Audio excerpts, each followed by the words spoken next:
Hi, I'm Bryan Hartson, and welcome to the Bryan Hartson Show. I have got a great day scheduled with you today, and I'm glad that you're a part of my day with me. Today, my special guest is Robin Stoloff. Now, Robin is originally from Blue Bell, Pennsylvania. She graduated with a bachelor's degree in communications from Villanova University before she moved down to the shore in the mid 1980s to work for NBC 40. Now, Yes. she created the longest run health series in New Jersey called Health Update, which held the short interviews, but it was packed with a wealth of information. She's also hosted a weekly health program called Health Today for nearly 15 years on NBC 40. Now, while Robin has always been active in fitness and sports, she also has an affinity for teaching group fitness classes. And now she's host of a radio program called Living Well with Robin Stoloff, which airs every Sunday from 10 o'clock till 11 o'clock on Light Radio 96.9 WFPG in Atlantic City. So please tune in. It's going to be worth your time. And Robin, I am so glad to have you with us Thank today. you for inviting me, Bryan. Appreciate it. Robin, now you have a wealth of time in life that you've been spent on fitness. Now, I know that we've got a picture of you when you were working out, but I won't show that just yet here. Tell us a little bit about where you came from and where you are today. All right. Well, I was active my whole life, so I've been fortunate to have sports and activity in my life. But I guess around 1920, I started teaching workout classes, which I'm doing today, many, many years later.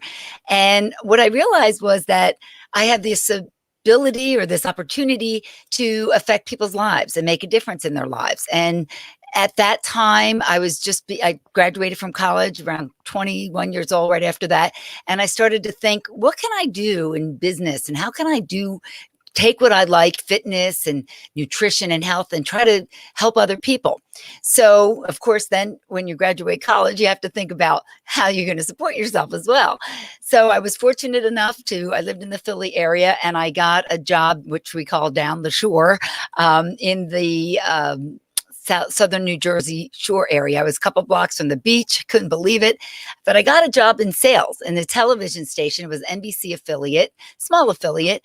And so I said, you know what, I'm going to take it because I get my foot in the door and I have a chance to, I love communications. I love writing. I was always involved in that as well. So I was really excited to get in there. And a couple of years into it, in my sales job, I said to the manager, I think we could use a health reporter, and I know just the girl for the job. So, of course, her answer to me was, well, if you can get it sold, then you could do it. So, believe me, I got it sold. I got a sponsor, and I started these segments, and they were just 2-minute pieces, interviewing. First, actually wasn't interviewing. It was just me kind of talking on camera. And then I started to interview doctors and experts in their field. And it sort of developed over the years. And I did a half an hour show on the station for many years, still was in the sales department, believe it or not, became the general sales manager. And fast forward about 29 years, the station unfortunately went off the air back in 2014. It went dark. It's very tough for a locally owned station to survive in this market, in this climate. We all know. So I ended up doing what I did on television, on the radio. So I still do what I do, giving tips, giving segments on the radio. And I kind of thought to myself, really like to get longer form. I'd really like to get a little more into it as opposed to doing these shorter segments. And that's why I started my podcast several months ago. And now I'm doing video podcasts. So that's my life, fast forward in a nutshell. Awesome. And so TV just sort of took a dive for you. Yeah, it was unfortunate. It was the only station for our community that really served the community, and it just didn't survive, unfortunately. But it was on the air a while. It's just the way it goes. But family is important to you. Oh, family is so important. Family, I'm from a big Italian family, and we get together, and the main central focus, of course, is the food. I'm from a big, a big, we love to eat our food, and that's one of the things that I've learned. There's my family there. That's my kids. They're a little younger in that picture, but that's right on the beach, Brigantine Beach. If anybody listening knows that area, it's right near Atlantic City. And that is a very important part of my life. And that's one of the things that's been tough with COVID. I think it's been like that for everyone. We Right. see our family a lot, every few weeks. I'm with my mom, my dad. They live a couple hours away. But on the positive side, if we want to look at the glass half full, my son who's in college was home a lot more because he's taking classes online. My daughter, who's last year of high school, has been home a lot more. And we've had a lot more family meals together. Nobody was running out the door to go to work or go to this or that. So we did have that time. So I always try to find the silver lining in life. And that's what I have found, that we had a lot more family meals, no screens allowed, no phones, no devices. That's our rule. We actually had a chance to talk something new and laugh with one another. So that was great. That's pretty awesome. And then, so I'm going to hold on just a second here. I'm going to see if I can take us back in time for you just a little bit. And boom, what do we got here? Yeah, that was the Health Today show and the health update segments that I used to do. That was, different many hairstyles ago, but that was on the set of the news. And then the other one was on my interview set. And that was one of my last interviews, but probably back in 2014, of a gentleman who has a designated driving program. So I do a lot of things, about health, but I also do a lot of, I guess you would say, nonprofit groups, social issues to try to help educate the community about what's available to them in our community, which is the Atlantic City market. But I also do interviews with people across the country or other countries. I've interviewed people in Canada, all over, people who write books, people who are involved in different things, anything to do with helping people live a better life, empowering you to live a healthier life. That is my motto, my mission, what I've been doing personally and professionally for more than 30 years now. Yeah, and I know that I've spent some time just dwelling in some of the stuff that you've done, and you're just an amazing person. Just some of the recent stuff here. Let me just name it: autism, unique sober living recovery, and maybe we can touch on that a little bit in a minute here. But with society where we're at with the COVID-19, I'm sure that's probably hitting pretty hard right now. So I'd like to talk a little bit about that. We've got natural medicine you've talked about. What's the future for fitness, cancer survivors, and something you don't know about me, but I am a cancer survivor. Are you really? Wow. Yeah, I see you did a show on colorectal cancer. Yes. Or at least a screening. Yes. And myself and my family. Now, when I was 10 years old, I had my large intestine removed. Oh my gosh. When you were 10? When I was 10.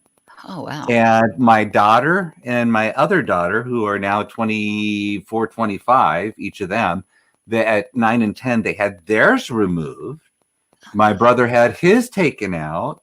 My father died at 34 of colon cancer. So, that's a big hit for us. And we could probably spend an entire show on that. Wow, that really runs in your family, but it's good that you're on top of it. That's the important thing. Yeah. Mm-hmm. So I'm setting some records there. We also have American Lung Association that you've been privy to. And so that sort of all ties into the one thing here that I'm going to pop up if I can. Right. Come on now. There we are. I know it's small for you, but it's your mission. You're going to make me put my glasses on right now. I am.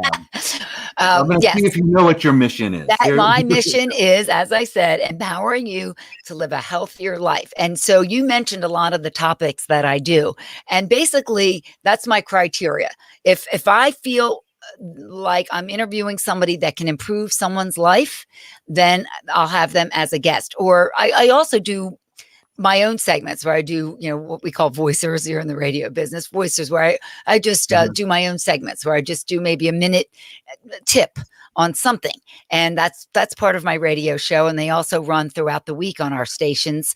And it's just, people love them. It's a great way to just sort of remind people. A lot of times it might be something they know, but you remind them about it, like getting your colorectal cancer screening. And I always say to people, try to get your screening around your birthday. You can't forget your birthday, as much as we may try as we get older.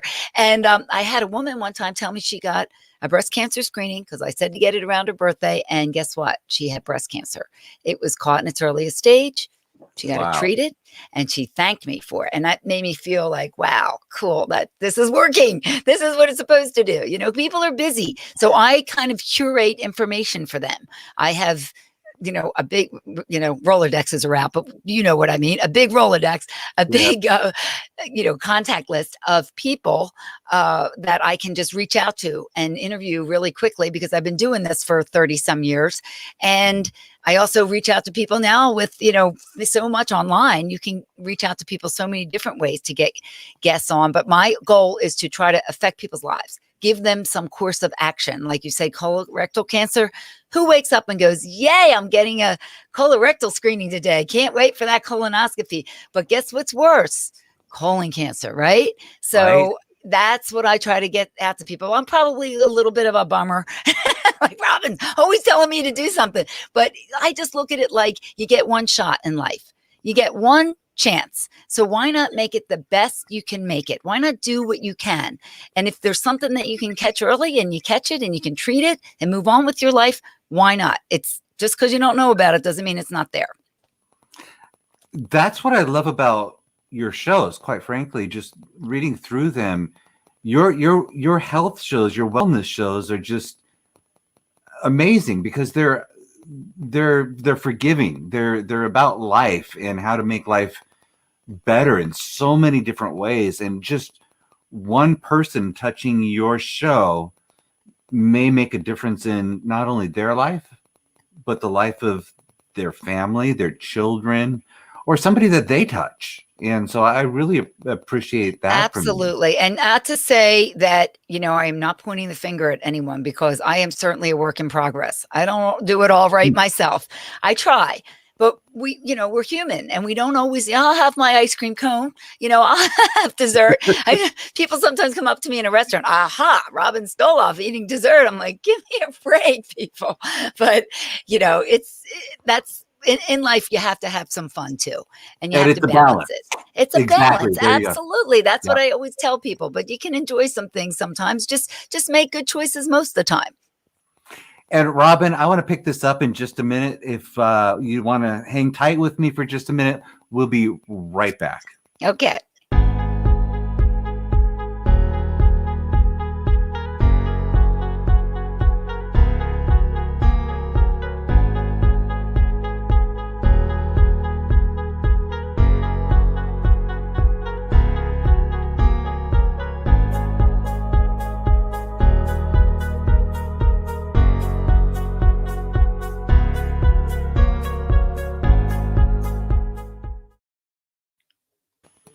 And we are back with Robin. Robin, I'm so glad to have you as a part of my show today. Like I've said, off screen and on screen, there's so much to unpack with you. But there's something that I want to talk a little bit about, and that is your 4 pillars. You have 4 different pillars, if I'm not mistaken. Yes. That you might want to talk a little bit about right now. Sure. And there could be, you know, this is just my interpretation. There could be 8 pillars, 10 pillars, however somebody wants to break it down. But in my life and the interviews that I've done and the people that I've met and talked with, these are the ones that stand out to me the most. Fitness, of course, we need, and there's basically 3 subdivisions under fitness, which would be cardiovascular health, your weight training, which is really important, and also your stretching and your yoga, very important as well. That also helps, of course, with your mind, your mental health. Nutrition, Right. Yeah. Every single one of us should know more about nutrition. I'm learning every day. I read about it. I want to educate myself. And sometimes I find there might be a little bit of a disconnect. Sometimes people don't realize how much food really does affect their entire life. Sleep, very underrated. many adults do not get enough sleep and have either trouble sleeping or they can't sleep or wake up in the middle of the night. Affects almost every single thing we do. And of course, our mental health. And over the years, I've done many, many interviews. Just did one recently. I'm saving it because May is Mental Health Awareness Month. And that is so important. And I always say it's not mental health, it's not physical health, it's all of our health. It all goes hand in hand. One affects the other. And if your leg were broken, you would go see a doctor and you would get your leg fixed. So why would you not take the time to help yourself if you had a mental health issue? And that's how I view it now. And people, oh, just get over it. If it's, say it's depression or anxiety. Well, great tip. People would like to get over it, but sometimes they can't and they need help. And that's what, when I just did this interview recently, they talked about so many free online programs that we have in our community that people can get involved in now. So much is online now, or just different resources for people, and just getting rid of the stigma of mental health. It's really important. And especially now, right now, as we have all dealt with COVID for more than a year, people have lost jobs. People's kids have been suffering with mental health problems because of it. It's just been very, very tough. And I think more than ever, people are reevaluating their lives and trying to realize what's important. And even for myself, I look back on when I was at NBC 40 and I said, if someone took a picture of me, it would have been a blur because I was moving so fast. I call it a gerbil wheel. I was on the gerbil wheel and I didn't even know it until I wasn't. You don't even know you're at that pace. And now I'm like, wow, I kind of have a little more time to just chill a little bit and drink a cup of coffee in the morning. And, it's a good place for me right now at this age. When I was building my career and all, you kind of need to be on that pace, but it's better now. And I feel less stressed because that is a tough way to live. Kids and juggling and running and driving and back and forth. That's a lot. And a lot of women, I shouldn't say just women, men too, but a lot of times it's on the moms. Let's not be sexist, but it's true. Taking the kids to the doctors or doing that kind of stuff. It's a lot. Although men are helping and doing a lot more now too, but it can wear on you. And that's part of mental health, but sometimes people don't even realize it. So, Robin, and I'm putting you on the spot here because we really haven't talked a lot before this, but mental health, COVID-19, alcohol abuse, drug abuse, recovery. Give me your thoughts. Yeah, well, it's been on the rise, unfortunately. Many people have turned to alcohol and drugs. I've interviewed so many people, from people from a drug rehabilitation center, and of course, talking about the alcohol program that we talked about, which is a really cool program for young men right near the beach. And they keep them so busy. I don't know how they would have time to get in trouble because they surf and they camp and they do all this really cool, fun stuff. And it's been very tough for people that have addiction issues, even for those that may not. I talked to one person that said, you got the mom that started drinking at 5. Now she's starting to drink at 12 because she's working from home, or even smoking cigarettes or whatever it is. It's not that daily routine of going into the office anymore because of COVID. And add to that the stress of kids going to school from home or whatever else is going on in your life. It's just, we've had such upheaval.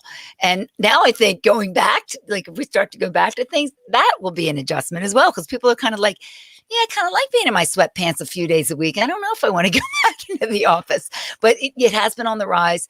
And I have had alcoholism in my family, and it's a terrible, terrible disease, and it has to be looked at as a disease, and it has to be treated as a disease. You can't just say, oh, just stop drinking. That's like telling someone who's overweight, oh, just, cut down on your calories.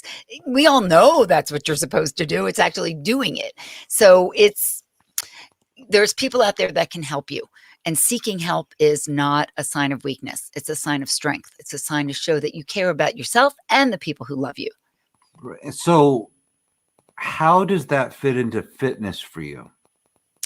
Well, I look at what I do as not just fitness. That's one element of it. And when I started, that's where I started. It was fitness was the key and the thing. And I still, teach workout. I'm actually starting an online workout classes right now, but because my gym closed. But that's just one element of it. Fitness is really, really important for your overall mental health and your overall physical health. But that's just one element of it. There's, as we said, nutrition, there's sleep, and so much more. But if I'm feeling stressed out or if I'm feeling overwhelmed, I always say that, working out or moving my body, even taking a walk, really just helps in so many ways. And we get our kids, we have a gym in our basement. My husband and I met in a gym. So we've been working out together all our lives. And we have almost like a professional gym in our basement. And my son's 20. He's a bull now. We've got him working out. He's a rugby player. And my daughter is 17. And we've got them in the gym. All four of us will be down there working out together. We've instilled that in our kids' lives, how important it is. And if my daughter's in a bad mood, I go, get down and get on that treadmill. Go work out. And guess what? You feel better. You do. Yeah. You feel that. I said, I have never left a workout and said, gee, I wish I didn't do that. It helps your endorphins. You just feel better. And it's sad if people don't have it in their lives. I feel bad kind of because it's such a positive blessing. And we live near the beach. So if you walk on the beach, you can't even buy therapy that good. It's awesome. Yeah. And it's a great way. It's just all of that, the beach and the sounds of the waves and you're walking and moving. I just love that. And I'm looking forward to summer coming to get back into that. What's your favorite time to work out or walk along the beach and what have you? Is it morning? Is it evening, midday? I want to be a morning person, Bryan. I'm trying to be a morning person, but I am a night owl. I always was when I was a kid.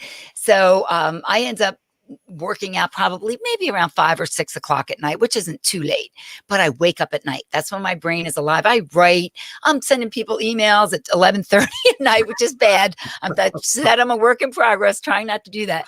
But my husband is more of a morning person. He gets his workouts done early and I would advocate for that. And I'm trying. And a lot of times what I'll do is I'll stretch in the morning a little bit, but I usually just get right into my work and I'm trying to change that.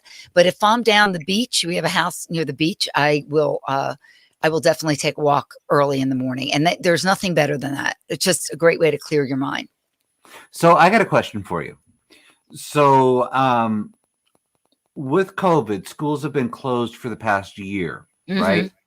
And the kids have been out of school. And I've got myself a 13-year-old. So I've got my own little input as to my thoughts. But from your perspective, what is it? I'm going to bypass the whole thing of kids need to get out. They need to exercise this, that. Yeah, and we know that. We knew that before COVID.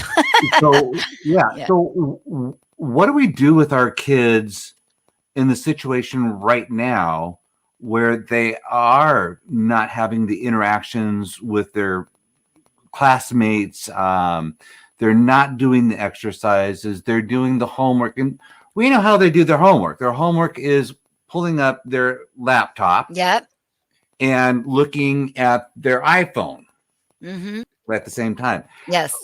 Any ideas, any thought? And I'm, again, putting you on the spot. But no. I mean, I do. I am, we're all addicted to our devices. It's sad. I'll be telling my kids to get off their cell phone as I'm on my cell phone. I mean, it's sad, I mean, we're like, and my son is in college, as I said, 20 years old. All I see is the top of his head because he's on his phone all the time. So one of the things I could say is have a limit on screen time. It is killing us. It's an addiction and it's really terrible. We go down this rabbit hole on things and we get so distracted from regular life. We're missing out on stuff. I've actually walked on the beach with my son when he's looking on his cell phone and I'm like, put it away. We're walking on the beach, look around, enjoy it. I mean, we're missing life because we're on our devices so much and we need it for work. We need it for so many things, but come on, it's too much, and myself included. And so that would be one of my tips. The other tip is, we give, just as I said, we give kids all these pieces of advice, but they watch us more than we think. They see what we do. So do as I say, not as I do. A lot of parents, you have to set the tone. We have to set the example for them on how to deal with situations and not be overly stressed and how to, get some physical fitness in our lives and the food that we eat. It comes from the parents. I mean, schools can do a lot, but it comes from the parents. If you're bringing home donuts and junk, that's what your kids are going to eat. It doesn't even go in my shopping cart. Not that I'm so great, but we don't drink soda. We don't eat like that. we go out to eat, and everybody orders water, and the waitress is like, really? You guys are really weird, and it's like, that should be the way it is. But even my husband, he's an attorney, and he'll be maybe in a deposition or something, and all the other attorneys order pizza, and he's there with his grilled chicken and rice, and they all laugh at him. And I say to him, well, were they in shape or were they overweight? And he's like, they were all overweight. And I'm like, it's because they're eating pizza every day, so who should be laughing at who? So it's the choices you make. And a lot of it, and I think about this a lot of it stems from when we're younger. We learn a lot about our habits, our food, and everything we do from when we're younger. And it's hard to break a habit, because usually people have habits because they like them. They drink, they smoke, they eat whatever they want because it's fun, but there's a time in our lives where we have to be able to take a look and say, are these habits harming me? Are these habits not the path I want to go down? And that's when you have to just, buckle down and say, I've got to make some decisions and some choices to make changes in my life. If I want to live a healthy life, and if I want to feel good, let's face it, you have to give a few things up. I'm going to just say it. Let's just be blunt about it. You have to give some things up that you might like, but you can replace them with other things. So I try to tell people, if you're trying to make a change right now, maybe you don't say you're going to give something up. Say you're going to add. Say, I'm going to just have a glass of water every morning when I wake up. Start hydrating yourself. Say, I'm going to eat some berries or some fruit every day. I'm going to make sure I get some more vegetables. I'm going to throw some kale in my smoothie, and you won't even notice it.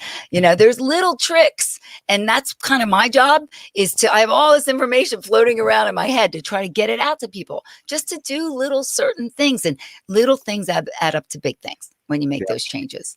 But as soon as you say you can't do something and say, oh, I'm not going to ever have this again, that's exactly when you're going to want it, Bryan. So I always say, try to add, not take away.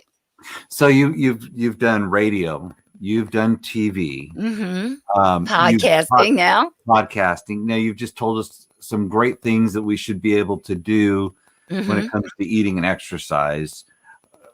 Okay, so I'm going to do this now. Are you ready for it? Go ahead. Here it is. Oh, yeah. Talking the talk and walking the walk. Look at this, ladies and gentlemen. Who is this? Tell us. That was that was probably, let's see, I'll say my age. I'm 58 now. So I was like 31 then. So it was a long time ago, 2 babies ago and a few pounds ago. So no one can maintain that shape. In fact, my husband said, if I ever do this again, he'll probably divorce me, because it was a lot of work. I mean, I couldn't go out. I couldn't go to dinner. I'd watch everybody else eat. And, as I said, I like to eat. I'm Italian. So it was really very strict getting in bodybuilding condition like that. And I also was in bodybuilding, fitness, or different types of things, but just for argument's sake, fitness competition, went out to California, competed on a more national level. It was one of the most rewarding things I've ever done, because it was one of the hardest things I've ever done. But that stuck with me, because I thought, if I could do that, I could do this, and I could do that. And it helped me in my business. It helped me with my children. Believe it or not, when people accomplish something that's hard, that's what makes it even sweeter. Running a race, maybe setting a goal for yourself and accomplishing it. If it were easy, everyone would do it. So when something is hard, that's what makes it great. And so that really stuck with me throughout my life. I felt so good when I made it to that stage. And I can't even begin to tell you the feeling. And then right after that, as I said, I qualified to go out to California to be in a national competition. So it made me feel great. And just, to get myself in shape, like I said, walk the walk. Yeah, you said talk the talk, walk the walk. But you can't maintain that kind of condition forever. I mean, it was very restrictive. Sure. But you did the job. You did it. I did it. And I'm still, working out. I'm still in okay, decent shape. But, to be in that kind of shape, you have to give up a lot. And I'm not willing to. I don't want to. Well, I got to tell you that I'm extremely pleased to have you on the show. I hope we have some more time together. Oh, yes. In the coming weeks. Your story is a great story, and there's just so much to tell that I just want to go on for a lot longer than we're going right now. But I think that out of this 30 minutes that we're together right now, there's going to be a lot of information that somebody is going to get a piece of, and it's going to change their life, and it's going to be because of you. I really hope so, because that has been my mission throughout my life. And I hope people will have an opportunity to go to my website and to listen to my podcast. It would just be great if they I could know do we've that. got it flowing on the screen, but go ahead and give a Oh, voice out. thank you. My website is livingwellwithrobinstoloff.com. And that is also my YouTube channel, Living Well with Robin Stoloff. You can find it. I mean, I'm all over social media as well. Robin, is that the place where they can go for the 1 hour free workout? Oh, yes, I did a workout video again around that age, around 30 years old, a few pounds ago. And they can go there and it was on the beaches of Atlantic City. It's a beautiful background, and it's a nice workout. It's a full body workout with, dumbbells and a step. Everyone has that kind of equipment, and you got the beach in the background. So if you're longing to see a beach, it's a beautiful workout right on my website, livingwellwithrobinstoloff.com. It's free. I just put it up there for free. It is a great video. I got the chance to watch that, and it's free, guys, ladies and gentlemen. It's free. When you get something that's an hour for free, it's not a teaser.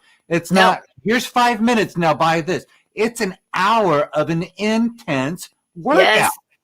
So and I just started doing it again. My gym closed for good last year, and I missed it. I taught every year up, through last year, and I just started teaching again, mostly for my friends.